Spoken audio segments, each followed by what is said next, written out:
மக்கள் நல கூட்டணியில் தேமுதிகவை விஜயகாந்த் இணைத்துக் கொண்டது விழலுக்கு இறைத்த நீர் போல் ஆகிவிட்டதாக பாஜக தேசிய செயலாளர் H. ராஜா கருத்து தெரிவித்துள்ளார். சென்னை கமலாலயத்தில் இன்று செய்தியாளர்களிடம் பேசிய அவர், தமிழகத்தில் அதிமுக திமுகவுக்கு மாற்று பாஜக மட்டும்தான் எனவும் கூறினார். நண்பர் விஜயகாந்த் அவர்களுக்காக பரிதாபப்படுறதை தவிர எனக்கு வேற வழி இல்லை. விழலுக்கு இறைத்த நீர் போல பாலை மண்ணு மேட்டுல எத்தனை தண்ணி கொட்டினாலும் ஒன்றும் பிரயோஜனம் இல்லை.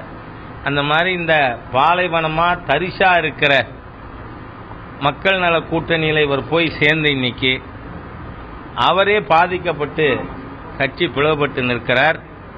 ஒரு விஷயத்தை நான் தெளிவுபடுத்த விரும்புகிறேன்.